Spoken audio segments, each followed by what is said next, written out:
Okay, so we just completed the warm-up and we got a value of -3, and what we're going to do now is take a look at the exact same problem, except we're going to use a change of variables. We're going to use the Jacobian formula to try to figure out if we can calculate this a little more easily. Now we're given the transformations, and that's something that we'll look at doing ourselves, but for the time being, we have both the transformation for x and for y. Just as a reminder, if this is helpful, the Jacobian formula that we have at the front of the first page of this particular section is the double integral over r of f of xy dA, and the formula tells us that we can turn this into the double integral over a new region S. So remember, the region R is for the xy plane, the region S is for the UV plane. And then our function now is in terms of u and v. So both x and y are replaced with function or variables u's and v's. And then the key here is that we're multiplying by, again, this is the Jacobian, which you saw the overview video. But the Jacobian, it's really important to understand this. When you put it into this formula, you are using the Jacobian to transform the region that we're integrating. And the Jacobian is going to be a numeric value, or could be a variable value for that matter. In this case, it's a numeric value, but this is the absolute value of the Jacobian. So, if the Jacobian is -2, the Jacobian is -2, but then when you put it into your double integral, then you will put it in as the absolute value of -2 or 2. It's basically a multiplier of that region itself. Okay, so how do we actually use change of variables in the Jacobian to calculate something like this? Well, the first step is that we're gonna find the Jacobian. So we have our formula that's given on the previous page, and this is, if it's helpful, the 2x2 matrix. And again, if this helps you memorize it, that's great. If not, forget it, and you don't have to worry about it. But this is a nice little easy way to set it up. Okay, so we have the partial of x with respect to u, which is 2, and the partial of x with respect to v is 1. So again, I'm just taking the partial derivatives of this equation.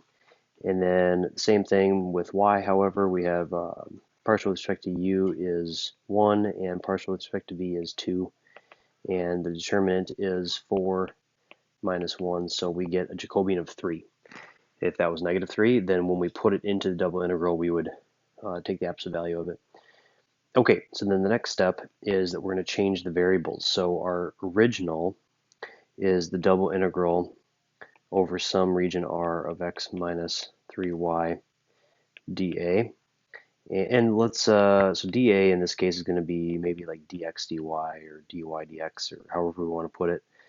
We're going to convert this now into the double integral using Jacobian change of variables. So we have the double integral over s for x here in the equation. We're going to put in 2u plus v. And then we're going to subtract 3 times now y is u plus 2v.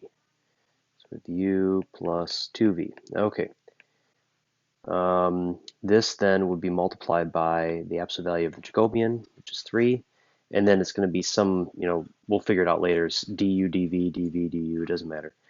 Okay, let's simplify that. So we have the integral over s of, so if we distribute, we would get negative u, v would be v minus 6v, so negative 5v, and we have times 3, and then du, dv. I think maybe it makes sense just to factor out the -3. So here is our new double integral. Let's see, I don't want to mess up. There we go. And that's what we're going to end up calculating in the end. Okay, now for our next step, we're going to look at the actual regions. So let's start with our graph on the XY plane. We had done this in the warm-up already, but we can do it again just quickly. So we have 0, 0, and 2, 1, and then 1, 2. So we have this triangular region.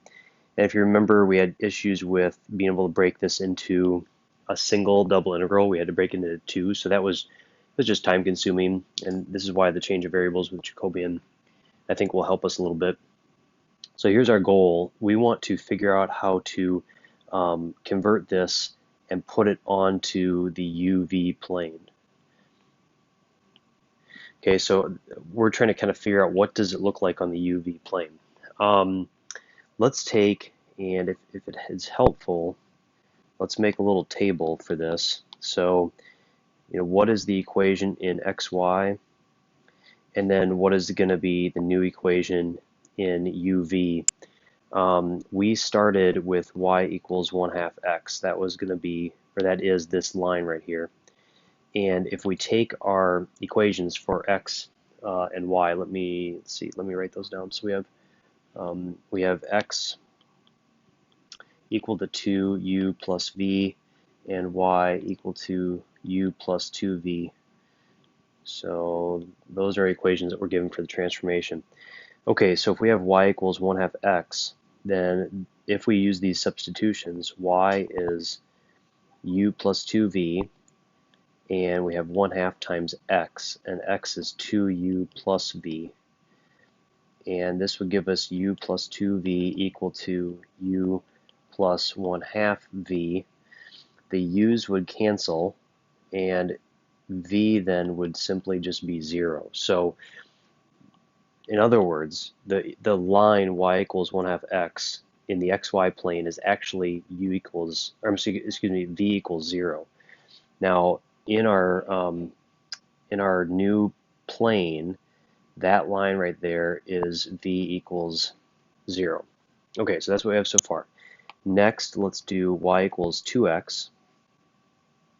So again, y is u plus 2v, and x is 2u plus v, and this gives us u plus 2v, and 4u plus 2v, and the v's in this case would cancel. We'd subtract them off, which gives us u equals 0. So let's see, I'm out of colors. So we have this vertical line, I guess, here is u equals 0.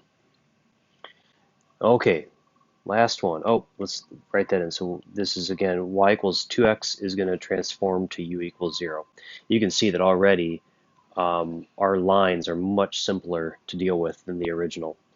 Okay, last one. Y equals 3 minus x. Okay, so y is u plus 2v, and we have 3 minus x, which is 2u plus v, and this gives us u plus 2v equal to 3 minus 2u minus v. And let's see, if we solve for v, we get v equals, if we balance it out, 1 minus u.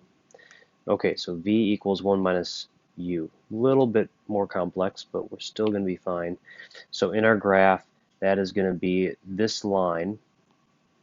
So that's going to be v equals 1 minus u.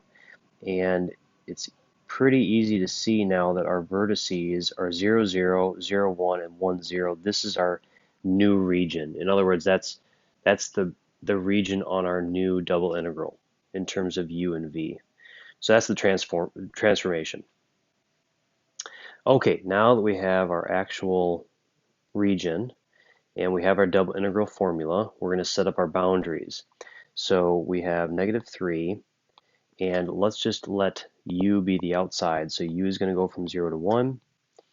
V is going to go from 0 to that red slanted line that we have up here in the picture. So v is going to go from 0 to 1 minus u. And the integrand is u plus 5v, and we've set it up as dv du. Okay, so a little bit work on the front end to get our integral all set up in terms of what we need. But then from here, it's a much faster process because it is one double integral rather than two different double integrals. So here we go. We're going to go through and figure this one out. So we have negative 3 times the integral of 0 to 1. And I'm going to just pause. I'll write out the problem and then come back. Okay, so that's a bit of an expansion there with some of those. Now, if we just combine like terms, we get negative 3 times the integral from 0 to 1 of 5 halves minus 4u plus 3 halves times u squared du. And so we have negative 3 times the antiderivative, so 5 halves u minus 2u plus 1 half u cubed, and we evaluate from 0 to 1. So we get negative 3 times 5 halves minus 2 plus 1 half. And 5 halves minus 2 plus 1 half is going to be 1. So we get negative 3, which is the same as before. So certainly not a short problem, but I think it's a bit shorter than how we did it in the warm-up.